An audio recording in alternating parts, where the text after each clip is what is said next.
Whenever you're ready. Okay. So, what are the current teaching strategies used by teachers specifically in regards to multiculturalism and multilingualism, and how do these strategies impact the students? So first, I'm going to go off with my introduction, first part of my presentation, then I'm going to go through my methodology, then I'm going on to my results/analysis, and then I'm going to end off with my limitations and my conclusion. So these are the goals I had in mind when I began my project. So first, I wanted to determine the characteristics of the teaching methods, the classroom environment, as well as the teacher's background preparation on all senior high classes at this school. I wanted to compare the characteristics of teaching methods of classes with the unidirectional, reciprocal, or multifarious methods as defined by Joana DL. And then thirdly, and lastly, I wanted to determine the impact of the teaching methods, classroom environment, and the teacher's background preparation on their students. And so, the inspiration I kind of got began with, given that I speak 3 languages, French, Spanish, and English, I kind of wanted to do something in regards to linguistics, kind of like multilingualism and multiculturalism as well, given that I'm multicultural as well. And especially at a predominantly white school, I kind of wanted to see how that plays out, and specifically how teachers and kind of the impact they have on their students. And so to begin off, I have this quick definition of multilingualism. So it is the ability to proficiently express oneself both orally and in writing in several languages. And so multilingualism has proven to benefit people through a variety of ways, which go beyond linguistic skills. And so now onto the definition of multiculturalism. So according to Robert Longley, multiculturalism is a coexistence of diverse cultures, where culture includes racial, religious, or cultural groups, and is manifested in customary behaviors, cultural assumptions and values, patterns of thinking, and communicative styles. And so this is a quote I took from an article I read by Ronnie Basu. And so it's just kind of talking about the different models that I touched on earlier, and I'll touch on later in my presentation as well. So thus the frame proposed for integration through multilingualism here is not necessarily unidirectional, emphasizing the dominance of one hegemonic language, or solely reciprocal, which, although inclusive, separates learning of language by specific ethnocultural groups, but also multifarious, without any language taking precedence over another, allowing a rich interplay and exchange of cultural diversity. And so this article did a study of schools in Toronto, and especially given that there's a lot of different cultural backgrounds in the city, he was kind of looking at these different models and how they play out in these public schools. But my city specifically looking at a college prep school, a private school in Minnesota. And so these are the 3 models of integration. So first we have the unidirectional model. This is where the dominance of one language. So this would kind of be a lot of American schools where English is the only dominant language. You don't really see any languages being prevalent, especially in southern parts of the country. And then the reciprocal model. So this would be the dominance of one language, but the acceptance of another. So, some schools, they would teach a language like Spanish, they accept it, but they don't really use it like in their daily lives. And then there's the multifarious model. So this is where there's no dominance of any language, and it's more prevalent in like European schools.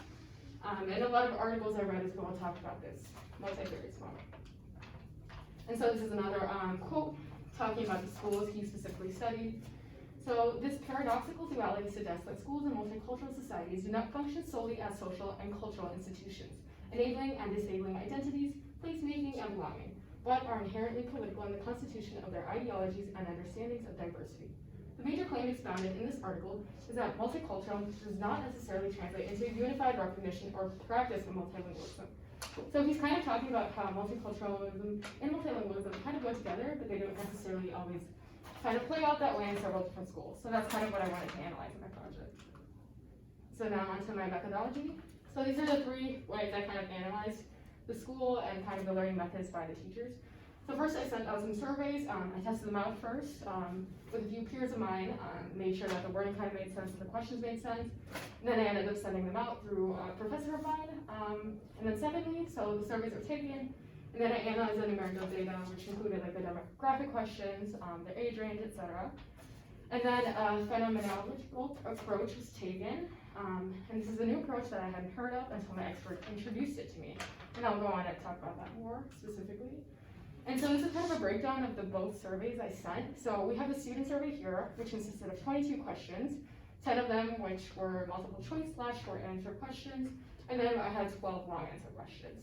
And then I had the teacher survey. So the teacher survey was also consistent of 22 questions, and there were 13 multiple choice / short answer questions, and then there were 10 long answer questions.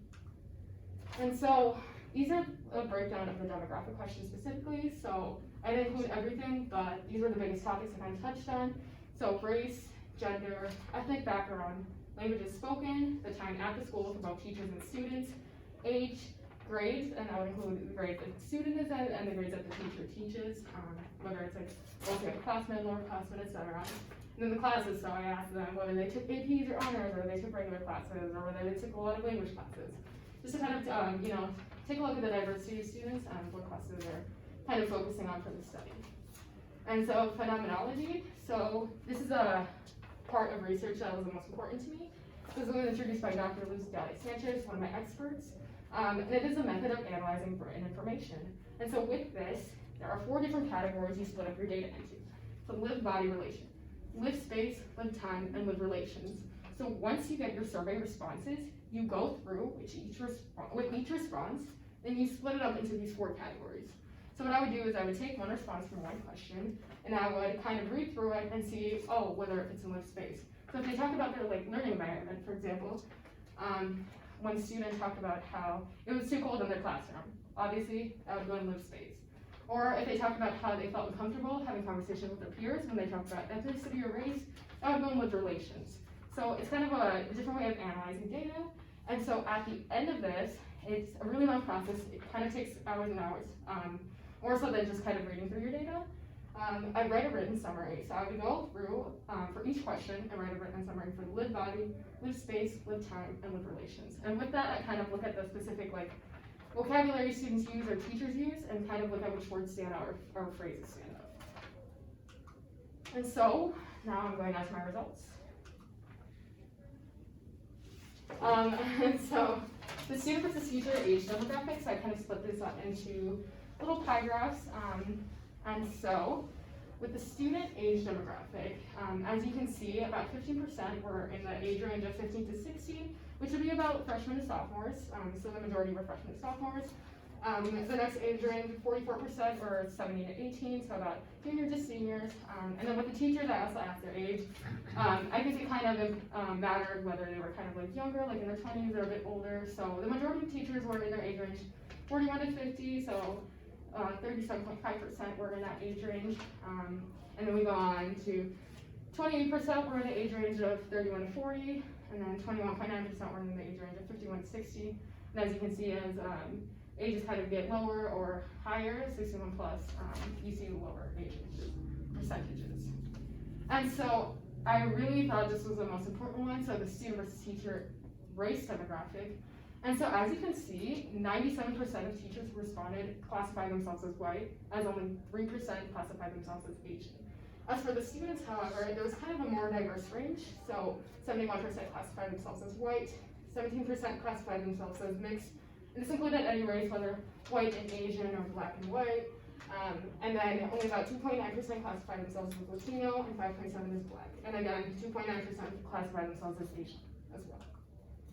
And so for ethnicity, I kind of saw a diverse range. For teachers, the reason you'll see German split up from European origin is not because Germany is not in Europe, but because I saw that a lot of teachers were actually classifying themselves as solely German for their ethnic background, so I decided to split it up. And so 54% of teachers included European origin, and then 31% German. And then you can see the other categories: Hispanic Latino, 6% identify themselves like that, 6% identify as non-Latino/Hispanic, 1.5 American, and 1.5 East Asian. And then for the students, the majority was also of European descent. So 58% were of European origin, 16% were of Asian origin, 13% identified as Latino/Hispanic, 6.5% as African American, and then the other just didn't know what to respond or just said no answer. And so for the languages, we had a few teachers and students who spoke a variety of languages, but of course the majority of students only spoke English, so 76% only speak English. Students, while 72% of teachers speak English. And then kind of look at the diverse range. So 15% of students speak English and Spanish, and this would be speaking it proficiently, not just learning it in Spanish flow class. And so then for teachers, 10% speak English and Spanish, 6% English and French, 3% English and German. And as you go on, some of them speak various languages. So as you can see, Spanish, Catalan, and English, not a very common language. Interesting to see. And so I asked the teachers what their most spoken languages are. Of course, you can say you speak a language, but whether or not you speak it in your daily life is a really important thing to kind of take into consideration. So what I saw is that 88% of teachers speak English in their daily lives, which is something I kind of thought previously and I kind of hypothesized anyways. 9% actually speak English and Spanish in their daily lives, which is pretty interesting as well. And 3% speak 3 languages, so English, French, and Spanish, which is actually a pretty great thing to see. And so this is a student view on multilingualism at their school. So I asked them about how their teachers encourage multilingualism in their classroom or how they support multilingual students. And so this would be how they encourage multilingualism, and this would be the teaching strategies for multilingual students. And so as you can see, only language teachers encourage, about 16% of students responded with that answer. 13% said none of their teachers encourage it. About 13% also said that they have a mix of language and non-language teachers, so sometimes like religion teachers. They talk about that, or even history teachers who kind of bring in that historical perspective. 6% gave no response. And then for the main teaching strategies they saw from their teachers in regards to multilingual students, they saw that 39% actually had no strategies for multilingual students, or students of different backgrounds, 26% saw that it was the same for everyone, and then 20% saw that there were some strategies for specific students. So if there were like an exchange student, I know one of them talked about that there's an exchange student from Japan, they would have some kind of specific strategies there. And exchange students from France, sometimes it would help them out. And then no answer, 15%. And then for the none, some of the students mentioned that some of the exchange students have really like tough issues, especially in classes like mathematics, but the teachers really made no extra effort beyond that to kind of help them. And so I have a map right here, and as you can see, all the countries in purple are where the teachers have actually worked in. So I kind of wanted to see the diverse backgrounds teachers had, and there were only 2 teachers that actually classified themselves as being from another country outside of the United States. And so those 2 countries included Catalonia, which is an independent of Spain now, and then France. So those were the only 2 locations. But as to where teachers have worked at previously, and this is not necessarily where they've traveled to, this is where they've actually taught classes in. So we have Chile, we have Argentina, we have Brazil, we have Belize, and then we have other countries in Asia, like Thailand, we have India, we have countries in Africa, which I didn't expect really, but Senegal, we have South Africa, and then we have a few European countries as well, Italy, and then the United Kingdom.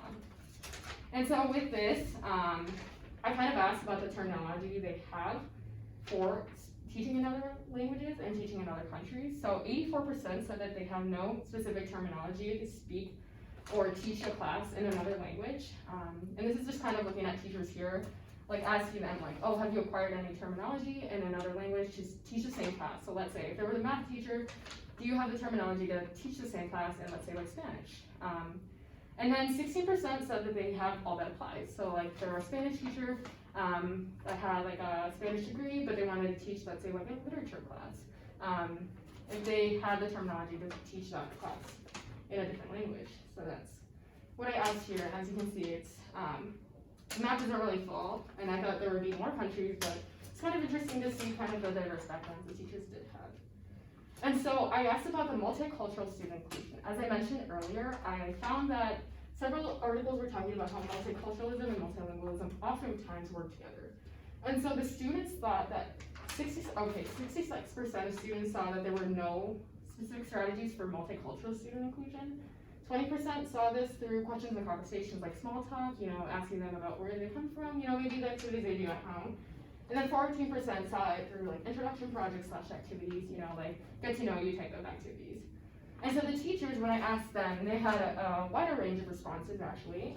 So 34% said that they include different perspectives and representation through their curriculum, which is something that the student didn't really match up with the students. 22% said that they create a safe space for their students. 19% said that they personally interact with students, which kind of matched up with the aspect of questions and conversations. 13% said they share personal experiences, whether if they're an immigrant, whether they have spouses from other countries, whether they speak their own language like themselves. And I know one of the students said that they had a math teacher who actually talked about their experiences in other countries and talked about how speaking another language is actually really important, even in the scientific world and the STEM world. And so 9% said that they have no specific strategies, while they did mention that they would like to learn some of these strategies. And then 3% just didn't respond or didn't know how to. And so I kind of wanted to analyze the classes the students feel most comfortable sharing about themselves in, or even speaking another language in. And so I found that 37% of students felt most comfortable in English, religion, and history classes, so kind of these non-STEM classes. And then 20% felt most comfortable in language classes. Obviously, if you're multilingual students, it's going to be easier to kind of communicate with your teacher in that aspect. 13% actually felt comfortable in all classes, which is great to hear, but I would have liked that number to be higher as well. And then so 13% kind of had a mix of both like language classes, religion classes, here and there, it's kind of a mix. 10% actually said that they don't feel comfortable in any classes, and then 7% just didn't really know how to respond to the question. And so now into my limitations and my conclusion. So my conclusion is that the school is currently heading / following a unidirectional model. So there's only really the application of one language. And so teachers aren't really catering learning models to help multicultural or multilingual students for the most part. This doesn't specifically mean all teachers, but a lot of them is what I found from the students' responses. Students often feel silenced at times. They felt that they would like more student-led discussions and participation in that way. They felt that the teachers were kind of taking over in that aspect. And then a lot of teachers felt that they were not being given the appropriate training to lead the school in a multifarious or reciprocal model. So obviously schools like in Europe would have received way more training, and the teachers and the students felt that the teachers were not receiving enough training, which is something that the school could do further on to change. And so I actually collected a few suggestions from the students of what the teachers can do to make a better learning environment. So they talked about having like hypocrisy, so like the teacher said, don't do this, and then the student did that, or they saw like insensitive comments and the teacher didn't do anything, that would be an aspect of hypocrisy. So creating an open and well-rounded curriculum, a lot of students did say that they would like to see more presentation. Some teachers mentioned it, but the students didn't seem to like match up with that. And so they wanted, of course, student moderated discussions, more teacher education, coded rules for like discussions, kind of talking about sensitivity and just kind of respect for other cultures.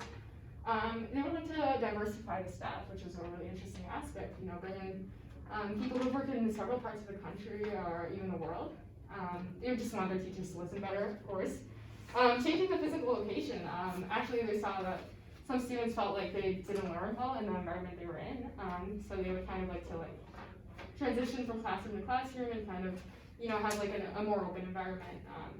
And the teacher examples, so this is a really interesting one that I saw where they felt that they would be more comfortable if teachers shared their own experiences, maybe with immigration or if their spouses were from another place, or if they've experienced discrimination. This is something that the students said that would make them feel more comfortable. And so as for the limitations, the time and the number of surveys sent, I feel like it would have been better if I sent several surveys instead of sending 2 big ones, because I feel like I kind of deter a lot of people from actually responding since they just saw 2 long surveys. And some more reminders, I did send a few, but I didn't get as many responses as I would have liked to. I got about 30% of teachers, or 40% of teachers who responded, and only about 15% of students who responded out of all the students survey was sent to. And so I would like to actually send out further surveys to analyze mental health as well. I feel like I didn't really analyze that aspect, the cognitive aspect, and more so just analyze the emotional aspect, so I feel like I would have liked to do that. And then in the future, I think it would be interesting to kind of look at the junior high and compare it to the senior high and see if there are any significant differences, given that the staff is really different between the two. And so, these are my references. Okay. Hey, so thank you. First of all, how do you determine which results generated by your research method were most important in informing your new understanding? Yeah, so I believe that the long answer questions have the most impact, and especially with this methodology that I use with the phenomenological approach. I felt that these experiences kind of detailed specifically what the students go through, and I kind of categorize them into percentages just from presentation. But reading through them, I really gained a lot of new insight on the school specifically, and then this helped me kind of collect a series of suggestions for the teachers. So it kind of, there were answers that I honestly didn't think I would get, and especially when students talk about how, they didn't feel comfortable in the class speaking up, which is something I didn't expect students to talk about. Okay, thank you. How does your new understanding address a gap in the scholarly conversation? Yeah, so oftentimes, at the beginning of my research process, I saw too many articles on bilingualism, and I felt that multilingualism wasn't really studied in schools in America. Oftentimes these studies were kind of performed in schools in Europe or other parts like Toronto. So I chose a local high school in the metro area just to see kind of the differences I would see between these schools, and I kind of talk about that in my research paper as well. So I incorporated the voices of both the teachers and the students to analyze what teachers overall could do to improve the students' learning environment. And I feel like that isn't something that's really being done here, and I think it could be applicable to other like private schools in the area as well, not necessarily just this school. And just kind of to see the steps schools can take to foster like a multilingual and a multicultural environment, given that we are diversifying our city. Okay, thank you. One last question.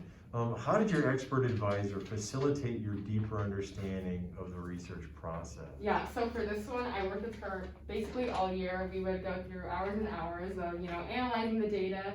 And, like I mentioned earlier, this phenomenological approach is something that she's actually an expert in. She has her PhD degree, she went to research school, and it's just something I had never heard about before. So I think in her introducing that to me, I think I'm definitely going to use that in further studies. So I know she used it for like an HIV project she had about 10 respondents, but in categorizing it into these 4 boxes, she was able to learn so much more than if she would have just analyzed it in just listing things out and kind of like picking things out like that way. So I feel like understanding the answers through that was more important because we did both ways. So first we went through, read all the responses, I put them into percentages, as you can see, I put them up on the board. But then I also went through and did this other approach, which it took several hours, I'm not gonna lie, but I think it definitely made me understand the student's perspective even more, and it kind of like, I was able to highlight some words too. Okay, thank you.